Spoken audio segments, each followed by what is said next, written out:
Следващите въпроси са към служебния министър на туризма Евтим Милошев. Той е тук. Добре дошъл.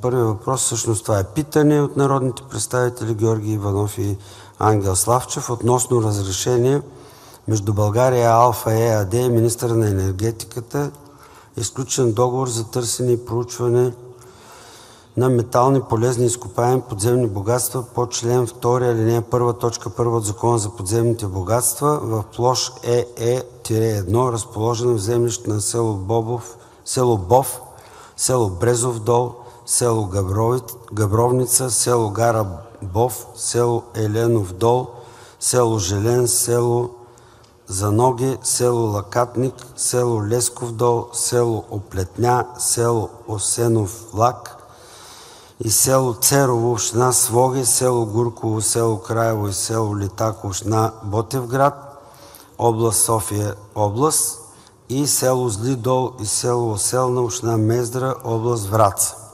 Кой ще развие въпроса? Заповядайте. То всъщност е питане, така че имате 3 минути да развиете питането. Заповядайте. Благодаря, господин председател. Господин министър, за жителите на споменатите населени места селският туризъм е един от основните начини за изкарване на същият. Плануваните сондажи за изследване и предпоставките за добив на злато, които ще бъдат на дълбочина над 1900 метра, ще започнат съвсем скоро. Това ще засегне пешеходния маршрут Ком Емине, екопътеката под Камико, водеща до едни от най-китните водопади със същото име, скалният феномен Джуглата и още много други китни местенца от великолепната природа на България. При потенциалното находище на злато ще се отворят огромни добивни кариери, които ще замърсят природата, но изпълнението на цялостният проект не предвижда инвестиционни предложения, които да предпазят околната среда, а селският туризъм ще бъде унищожен, оставяйки хората без поминък. Във връзка с горе изложеното, моля да ни се отговори на следното питане. Ще бъдат ли взети мерки от страна на Министерството на туризма с цел да се запази селския туризъм в района на общините Своге, Мездра и Ботевград? Господин министър, ние с моите колеги от ВЪЗРАЖДАНЕ няколко пъти обиколихме община Своге. Аз съм и народен представител от София област и наистина това е едно златно местенце в България и такива сондажи, които се предвиждат, те са над 100 сондажа за този район, които ще се правят тепърва изпитвания, проби, разположени са на около 50, между 50 и 400 метра от къщите. Според нас ще застраши изцяло и без това слабата община Своге, тъй като тя е, за съжаление, една от най-зле финансово в София област. Но там хората си изкарват препитанието с такъв вид туризъм. И наистина е много красиво. Вие като министър на туризма се надявам да защитите интереса на туризма, защото това са едни прекрасни места и се надявам на конкретен отговор. Благодаря. Благодаря ви, господин Славчев. Заповядайте, господин министър, за отговор. Благодаря.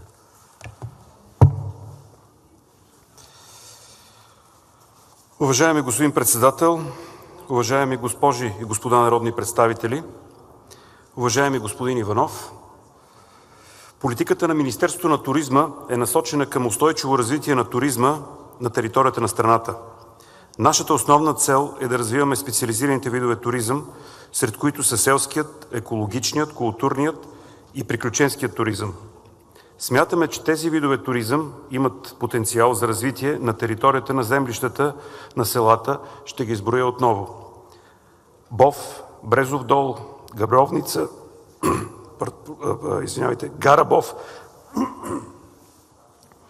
Еленов дол, Железен, Заноге, Лакатник, Лесков дол, Оплетня, Осенов лак и Церово в община Своге. Селата Гурково, Краево и Литаково, община Ботевград в София област и село Зли дол и Оселна, община Мездра, област Враца. Затова е особено важно да намерим и поддържаме баланса между инвеститорския интерес за използване на подземните богатства и устойчиво развитие на туристическите дейности в споменатите села, които обогатяват националния туристически продукт и създават поминък за местното население, както самия Вие посочихте. Същевременно, сами разбирате, че министърът на туризма няма правомощия да повлияе върху започналата вече процедура, тъй като съгласно член 7, алинея 2 от Закона за природните богатства, министърът на енергетиката контролира изпълнението на задълженията на титулярите на разрешения за търсене и за проучване по сключените от него договори, както вече стана ясно от преждеговорящия министър Малинов. Конкретно по отношение на питането ви информирам ви, че като министър на туризма предприех действия в няколко насоки. Първо, може би най-важното, проведох среща с канадската фирма кандидат Мондоро, която е публична компания за проучване и добив на полезни изкопаеми и която е собственик на България Алфа.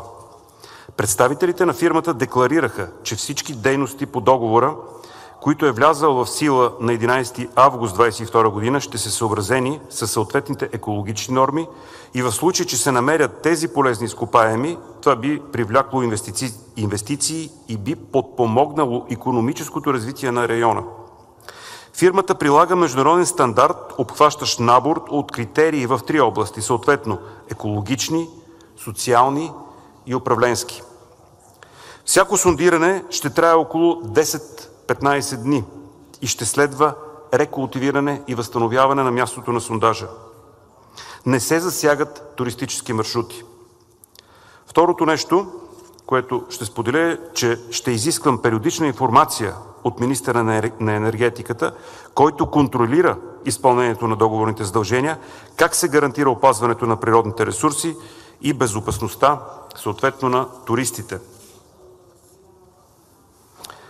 Трето, ще бъде в непрекъснат диалог с местната власт и туристическия бизнес в региона в подкрепа на тяхното желание и стремеж да развиват специализираните видове туризъм, които успешно допълват облика на България като целогодишна туристическа дестинация. От срещата ми с въпросната фирма България Алфа и по-конкретно фирмата майка, канадската фирма Мондоро, бях уверен, че въпросните туристически атракции Ком, Емине, Подкамико и Джуглата не са обекти, които ще бъдат засегнати от сондажите. Всичко това, което много надлежно бях запознат, е един доклад от фирмата Мондоро, което при желание мога да го предоставя. Тук е посочено абсолютно всяка точка на сондаж. Става въпрос за проучвателен сондаж, става въпрос за 3-годишна концесия за проучване. Става въпрос за изброени много точки, от които реално заради многото процедури ще бъдат въведени в експлоатация само 7, а от това, което ме увериха, вече 6 точки, които са посочени в документите и които по никакъв начин не засягат въпросните туристически маршрути. Моето лично впечатление от тази среща беше позитивно. Останалото е въпрос на контрол. Благодаря ви за вниманието. Благодаря ви, господин министър. За 2 уточняващи въпроса. Искате ли думата? Имате право. Заповядайте.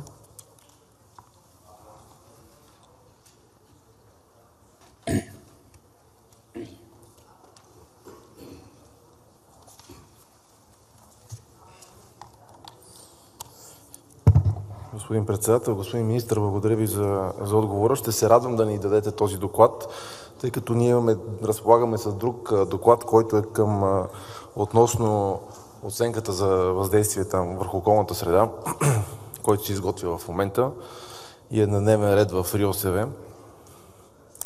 В него, господин министър, една от точките е именно на маршрута Подкамико.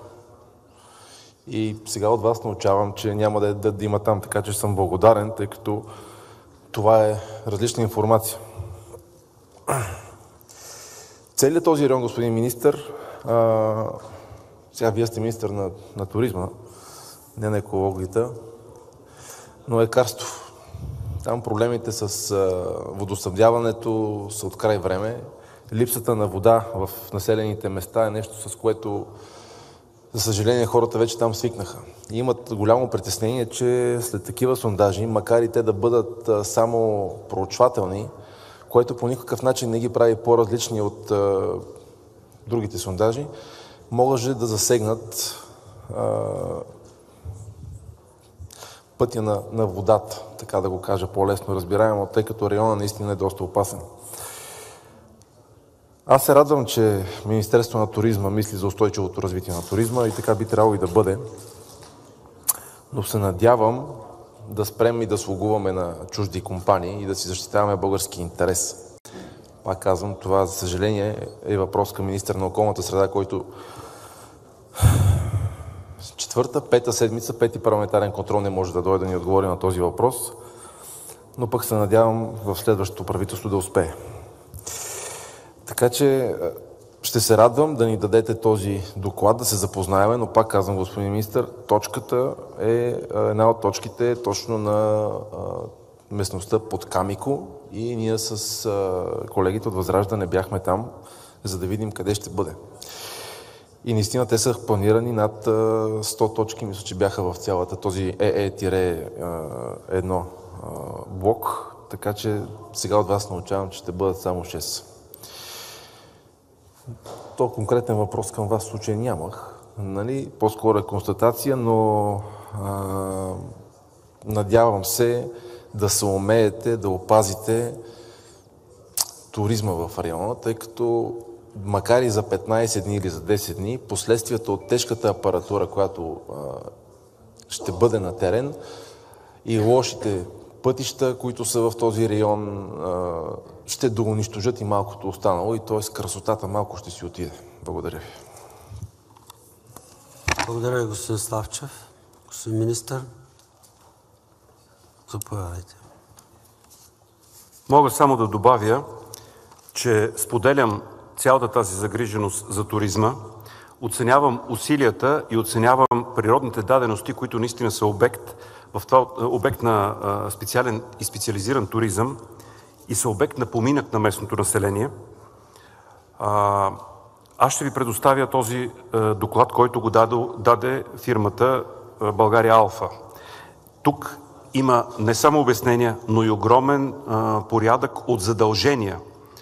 Задължения по отношение на екологията, задължения по отношение на социалната политика, задължения по отношение на инвестиционния процес. Разговора, който проведох, за мен беше много позитивен и смятам отново в диалог нещата да се изясняват и да стават ясни, защото в тези разговори, освен, както вече казах, че се обясняват нещата, се поемат и конкретни задължения. Това, което аз препоръчах на фирмата, е да имат много активен социален диалог с местното население, с местната управа, да има много силна комуникационна стратегия по отношение на всичко, което правят. И бях, наистина ви казвам, позитивен от тази среща. Препоръчвам този диалог да не е последен, препоръчвам да се направи и по отношение на народното представителство и разбира се по отношение на местната власт, където вече то е факт. Благодаря ви за загрижеността. Смятам, че в това отношение сме единомислие. Благодаря ви. Благодаря ви, господин министър. Отношение ще изразите ли? Кой от двамата?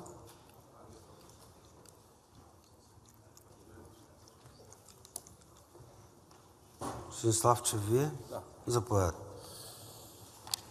Благодаря, господин министър, за доклада. Ще се запознаем с него. Уважаеми колеги и уважаеми съграждани, партия Възраждане ще застане зад хората от община Своге, които в момента започнаха да събират подписи за местен референдум срещу тези проучвания и срещу бъдещи мини, които да се разкрият за добив на метали. Местното население е изключително обезпокоено и тъй като аз в годините назад съм се сблъсквал с такива добронамерени в кавички, понякога не казвам за тези, но тогава инвеститори, които идват да изкопаят нашите богатства и след това да си ги изнесат в техните държави и печалбата да отиде за тях, тъй като пък нашата държава е малко мащеха в това отношение и концесионните такси са отвратително ниски и обидни. Ние от партия ВЪЗРАЖДАНЕ заставаме плътно зад хората в Своге и ще им помогнем с каквото можем да съберат тези подписи, ако трябва да проведат местен референдум, защото до момента тази компания не е провела нито едно обществено обсъждане с тях. Единственото, което съществува в момента, е един страх в хората, че отново няма да имат вода, отново ще минава тежка техника, а след като мине тази тежка техника, пътища няма кой да ги оправи, тъй като държавата, знаете, няма пари да оправя пътища. Така че искрено се надявам да има някаква нормалност и когато хората от населените места излезнат и кажат, че не желаят, както се случи в община Божурище, за което ги поздравяваме, такива инвеститори, без значение откъде са, да се съобразяват с местното население. Защото, пак казвам, преди вече минаха 13 години, имаше една компания Шеврон, която беше дори дала пари на държавата, за да прави проучвания на територията на нашата страна. Но след доста активни протести, на които и аз бях един от главните организатори, Шеврон си тръгнаха под Вилио Пашко от тук и не искам да се стига отново до това да трябва да правиме протести, да затваряме пътища. Така че се надявам следващия път, когато дават доклад, да го напишат и на български, защото сега го преглеждам, че е на английски. Но аз ще го предам този доклад, който вие ми дадахте, господин министър, на местното население, да се запознаят те с него и да вземат аргументирано решение, искат или не искат да има такива сондажи и искат или не искат да се добиват ценни метали в техния район. Благодаря ви. И аз ви благодаря, господин Славчев.